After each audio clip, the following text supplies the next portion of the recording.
ir ļoti labi, jo es esmu Loki, es rakstu ikdienā mīlestības un šausmu stāstus. Šodien es izlasīšu 2 šausmu stāstus, tā kā tuvojas Helvīns, lai visiem būtu vairāk tādas noskaņas Helvīnam.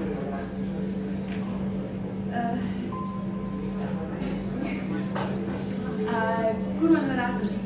Šobrīd esmu izveidojis lapu Facebook platformā Loki raksta, L-O-K-K-E raksta.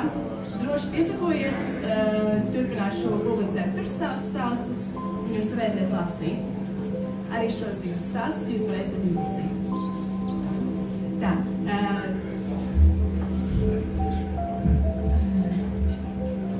Pirmais stāsts. Autobusu šoferis. Viņš veda autobusu maršrutā Jelgava-Bauska caur Eleju. Autobusu šoferis, kur jebkurā autobusā redzēs. Vispirms pēc izskata viņiem ir ap 50 gadu. Vismaz viņš pēc savās miesas būs pēc tāda vecuma cilvēka izskatās. Es jau 2 gadus kā braucu šo maršrutu katru dienu, un šī laika periodā neesmu redzējis, ka šis vīrietis noveco, it kā būtu iesals vienā vecumā, bet varbūt man tikai tā liekas. Viņam ir tukši brūni, līdz pleciem gari, diezgan spogaini mati.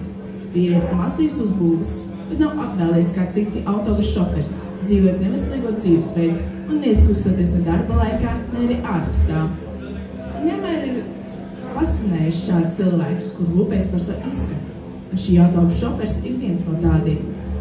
Viņa seitā arī neviens īsti nevar saskatīt. Lielāko daļu sejas aizsad saules brilles un maska, ko ne es, ne arī kāds cits no regulāriem viņa vadītā autobusu pasažieriem ir redzējis noņemts. Viņš pat tumsā brauc ar tām saules brillēm, bet vārti ir pat labi kā dienā. Tā ir spēja palsīt caur žurnāls par novecošanās krēmiem un ieteikumiem, kā padarīt lēnāku novecošanās procesu tikai, kad šis autobusu šofers vada. Vadītājs ir uzvilcis tēkreku, uz kuru ir attēlots kāds vecā roka izpildītājs. Kreklam pāra melnādas jaka, kur vienmēr klusi knakšķi, kad viņš kustina savu ķermeņa augšdaļu. Pikses vienmēr ir ar caurumiem ceļos, neskatoties uz to, kāds ārā laiks. Vai tā būtu -30 grādu ziema vai arī svelmojoša vasara, šoferis būs savās tipiskais drēbēs, nemainīgs, iesals. Viņš ikdienā nenēsā cepuri, bet, kad ir uzvilcis, tad tikai melnu platmanu, kuras malas aizsedz viņas sejas augšdaļu pilnībā. Vīrietis tā īsti nemaz nerunā ar saviem pasažieriem, kad izlaiž biļetes, tikai pamāja ar galvu, kā zīme, ka sapratis vai norūdz.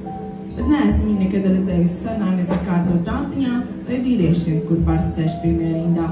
Viens arī nemaz neuzrošinās noslēpā no autobusu šoferu uzmanību vai uzsākt sarunu ar nerunīgo cilvēku. Spriežot pēc tā, kā šoferis vada, autobusu vadītājs ir mierīgs cilvēks. Nekad nepārsniedz atļauto ātrumu, pat ja kavē, un tas ir noticis tikai vienu reizi manā mūžā.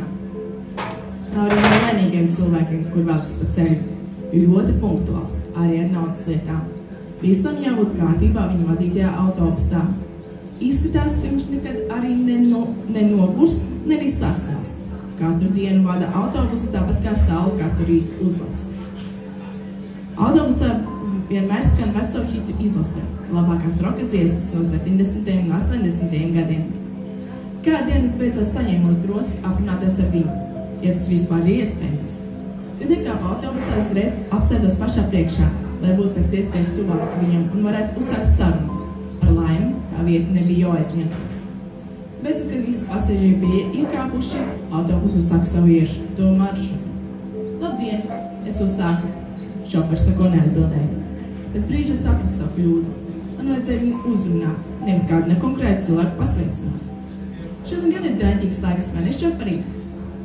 Tāds kā šodien. Es atsāku savu mēģinājumu. Jā, gan. Viņš atbildēja zemām, aizsmukušā balsī. Es pasmaidīju par savu nelielu uzvaru. Es uzsāku testēt savu veiksmi ar vienkāršiem ikdienas jautājumiem, uz kuriem šoreiz dīvainā kārtā šofers labprātīgi atbildēja. Pa kādu brīdi mēs uzsākam nelielu diskusiju par visu, kas man ienāca prātā. Drīz vien aprāvos, jo pamanīju, ka tuvamies man nepieturēja. Viņš izrādās arī ļoti interesants sarunu biedrs. Es piecēlos un sāku lēnām virzieties uz izējas pusi. Man jums ir viens jautājums. Es uzmanīgi uzsāku, kamēr autobusu šoferis samazināja ātrumu, lai apstātos nākošie pieturā. kāpēc jūs esat noslēpumains? Kāpēc jūs nerunājat ar citiem pasažieriem? Pagāja kāds brīdis, līdz šofers atbildēja. Nav jau tā, ka es gribētu runāt negribētu runāt ar citiem cilvēkiem. Vienkārši es gribu, lai kāds beidzot mani atpazīst. Autobus bija apstājies pie manas pieturas. Es neizpratnēju pagriezos pret viņu. Viņš noņēma savu saules brilles un masku un pagriezās pret mani. Es atpaziņu viņā savas lielākās bailes nocošanās trūdēšanu. Viņa acis bija iekritušas pierē un miglainas kā klienta cilvēkiem. Tad varēja redzēt, kā sejas āda vietā lēnām slidēja no kauliem. Viņa lūpas bija izstieptas neglītā smīnā, kas atklāja skatienam dzeltenas zobus un peliecīgas smagenes. Viņa mati bija parūka, kas šajā brīdī bija nedaudz sašķobīsies uz vienu pusi. Kamēr es uz viņu biju blendusi, viņš noņēma savus ādas cimus, atklāja uz skatienu un krunkainu un izspiedušām vērām klātu roku. Viņš pastiep savu plaukstu uz manu pusi un teica: Tu tik nebaidies, es tik vēlos iepazīties ar tevi. Es no izbrīd neskaņas izdesos izkabrēju no ārā no autobusa. Tad durvis uzreiz aizsitās aiz manis un autobus aizbrauc prom, atstājot mani bailes kliedzēt.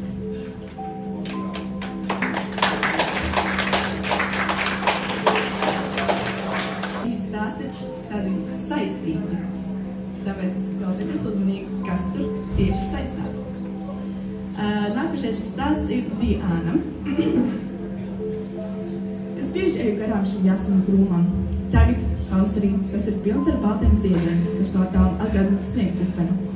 Katru reizi, kad ievelku nāsies saldo smaržu, manī parādās enerģija. Uz pārējā pelēkā pilsētas fona cilti ļoti izceļas un liek garām skrējumu pievērs uzmanību. Es šo krūmu nosauc par Diānu, jo kāpēc gan ne? Esmu vientuļa sīviete gados, kurai tik un tā nekas cits nav ko darīt, kā staigāt pa ielām un skaitīt, cik koki un krūmi vēl izdēļo pilsētas ielas. Vienmēr, kad man pagaidās iet garām Diānai, es apstājos pie viņas, aplūkoju izmaiņas un tad dodos tālāk. Bieži tas nesanāk, jo mans vecums stīvums vairs neatļauj man iet garas distances. Dažreiz pat iziet ārā no dzīvokļa un nokāpt lejā pa kāpnēm ir smags pārbaudījums manām kājām. Vismaz vienreiz nedēļā es atnāku līdz manas ielas otram galam, lai apciemotu Diānu. Nekas jau nemainās. Diānā lapas rudenī nokrīt, ziemā plika zari vējā šūpojas, pavasarī uz plaukst ceļās lapas un uzreiz pēc tam ziedi. Vasarā Diana kā zaļas sienas savu pretī tumši, palāk un daudz savu ēku. Kad tikko iestādot to krūmu, izskatījās, ka iela atdzīvojās. Tad man mēnās parādījās dzīvlīga dzirks, paskatās uz šo jasmīnu krūmu. Bet pēdējā laikā viss sāk drastiski mainīties. Pavasara sākumā, kad zari vēl tikai zina lapu pumpurs, mētājs uz iet uz dažu nolaustu zaru. Tas nebija nekas jauns. Ik pa laikam kāds izdomā, ka viņam tas krūms briesmīgi traucē ar savu eksistenci. Ir kāds huligāns izdomā noplēst zarus un lapus tikai tāpēc, ka tāda ir iegriba. Tad, kad krūms ir pilnā prietumā, ar skaistiem ziediem, kurus smaržu var just jau no nelielas distances, tad lielais sarunāties pa ietas malām. Tie, kas padzirdēja pašā pēdējā laikā no apkārtesošajiem, kas domā no jasmīna krūma pilnībā atbrīvoties. Teica, ka tas traucēja kājām pārvietoties pa ietvi un piesaistot nevēlamus kukaiņus. Tikai lai Dienas vietā iesādīja bezpersonas un dzīvokli, kur būtu krietni vieglāk kopt nekā jasmīna krūmu. Tas ir muļķīgs iemesls nocirst jasmīna krūmu. Vienīgo mainīgo ainavu visā šajā ielā. Bet ko es tur vairs? Bija vēl kaut kur iet un sūdzēties, bet es nezinu kur. Tādēļ spēju vien noplādīt rokas un cerēt uz to labāko. Tāpēc speciāli atnācu šodien agri no rīta pie Diānas, lai atvadītos un pavadītu krūmu uz pēcnāvs vietu.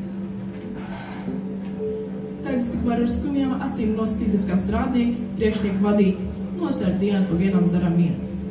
Es jūtu, kā man pašai sākumā pa vienam pirstam no kreisās rokas sāk palikt nejūtīgi. Tā kā no kreisās puses strādnieks sāk zāģēt no Diānas zarus.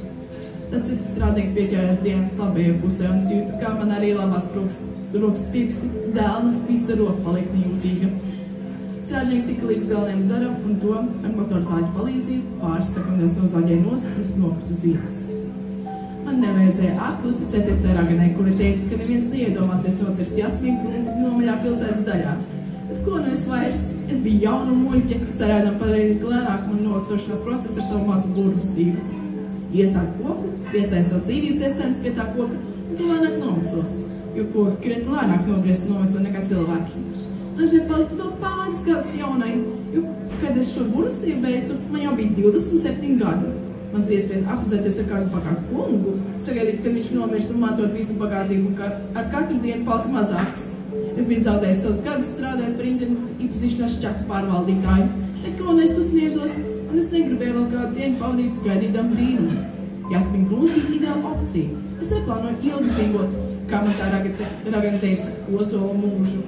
Es gribēju nodzīvot īsu un piepildīt mūžu, bet īsumā, diemžēl es savu plānu nepiepildīju. Tā vietā es turpināju mētāties pa pasauli un lēnām novecoju, neko nesasniedzot. Man bija daudz mīlnieku un mīlnieces, bet neviens man pietiekami, dvēseliski nepiepildīja. Tā es paliku viena. Tas jau vairs nav svarīgi. Šis ir gan Diāns un arī manas beigas. Diāns ziedu lapas krīt uz ziedus kā asins, notrēpot ielu ar zaļiem un baltiem plankumiem. Pabeigušies zariem, strādnieki izraus arī saknes, lai nebūtu iti nekas no Diānas balts. No vienīgā ziedošā krūma no uz šīs ielas.